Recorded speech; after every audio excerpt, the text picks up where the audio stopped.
Today is one more important step forward in Europe's mobility, migration and security policies, both internal and external. First of all, let me tell you that today we present the first part of a comprehensive reform of the European Union's common visa policy. We have, in recent times, as you know, faced increasing security risks and evolving migratory challenges. We must adapt our visa policy to this new reality and make it stronger, make it more efficient and more secure. With the reforms we propose today, it will be easier and faster to legitimate travelers to obtain a visa. Every year, millions of travelers visit the European Union. In the year 2016 alone, more than 15 million Schengen visas were issued to travelers coming from short stays, for short stays. With the reform, legitimate travelers, the so-called bona fide travelers, will be able to submit their visa application up to 6 months before their planned trip. They will receive an answer within 10 days. We also create a new special scheme at the external land or sea border where travelers will be able to apply for a short visa of less than 7 days under strict conditions. In addition, trusted, legitimate travelers who have used their previous visas in a lawful way will be issued multiple entry visas. They will no longer have to go through a new visa procedure every time they want to travel to the European Union. But while the majority of travelers to the European Union are genuine and bona fide travelers, we know that some are not, and we need to detect them immediately and block their entry. This is why we will soon revise the visa information system to allow for swifter and more effective background checks on visa applicants and visa holders. Border guards and visa officers, we talk about the consulate's clerks, should have all the information they need to detect someone suspected of organized crime or if someone is using fraudulent documents. This will enhance security for all in Europe, citizens and travelers alike. If we want to truly beef up our visa system, we need the appropriate resources to do it. We all know it. This is why we propose to increase the visa fee by 20 euros.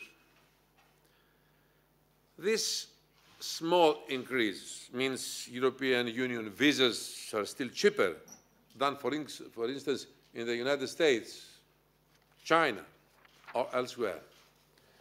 But it also means that member states can maintain enough consular staff on a global scale, worldwide, to better serve applicants and upgrade their IT equipment and software to ensure stronger and security screenings. With these changes, we will keep Europe's doors open for bona fide travelers, but close for those who pose security risks. But our visa policy is not a stand-alone policy. It is deeply intertwined with our overall migration and mobility policies. With today's reform, we will make sure our common visa policy improves the cooperation with non-EU countries as regards the return of irregular migrants. We intend and we will introduce stricter conditions for processing visas when a partner country does not cooperate sufficiently on the readmission of irregular migrants. But here I would like to make clear that this new approach will not have an impact on travelers' basic right to apply for and be granted visas. I have to be very clear on that. A future-proof EU visa policy is fundamental for an open, but at the same time, of a secure European Union. We understand that the reform proposal from 2014 was not fit for the purpose. We took note, we heard the concerns, and we have come back with a new and, I believe, a better proposal. I hope this means that the European Parliament and the Council now work towards a swift adoption of today's proposal. Now, coming back to the larger picture. Today we also see the positive results on the European agenda on migration in a more general way. There has been a clear and consistent decrease in irregular arrivals. Our work continues on all fronts, inside and outside the European Union, to save lives, tackle the causes, protect and better manage Europe's external borders, and further strengthen cooperation with international partners. Over 34,000 persons, more than 96% of all eligible applicants, have been relocated, with almost all member states contributing. Our efforts to open legal pathways are bearing already fruits. Member states have already pledged to resettle already 40,000 people under the new resettlement program. It's a very encouraging development. The EU Trust Fund for Africa continues to play a critical role in providing protection both to migrants and refugees. The External Investment Plan and the European Fund for Sustainable Development are expected to unlock around 9.6 billion euros of public and private investments.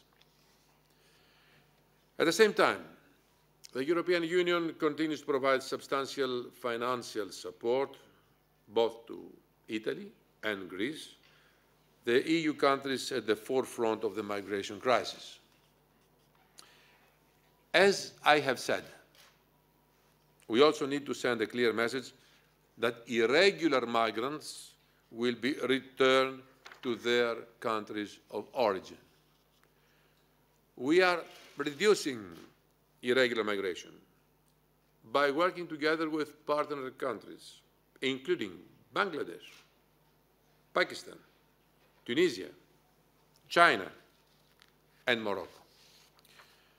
Tomorrow, for example, as you maybe know, I'm traveling to Niger to step up our successful cooperation and continue our support. In the margin of this conference, I will meet also with leaders and ministers of neighboring countries. We have to step up our efforts in order to deepen more our cooperation and convince these countries to take back their nationals. This is the basic goal. We need to continue working with partner countries to better manage and reduce the flows coming from Africa, to ensure cooperation on readmission, and to improve the conditions of migrants stranded in Libya. I'm pleased to report that the 3 billion facility for refugees in Turkey was fully contracted by the end of 2017, meaning the European Union lived up to its promise in full. Now, the Union and its member states need to fund the second tranche of 3 billion of the Facility for Refugees in Turkey. So far, this fund has given 500,000 children access to education, it's very important, and is supporting 1.2 million refugees with monthly cash transfers. The Commission's objective is to ensure the valuable work of the facility can continue. For us, for the Commission, it also makes sense that we follow the same division as before, with the EU budget mobilizing 1 billion euros and Member States delivering the other 2 billion euros. This would allow us to keep the same governance structure of the facility, and it would not mean taking away funding from other migration priorities. More than this, I would like to stress that our cooperation with Turkey is key to address common challenges.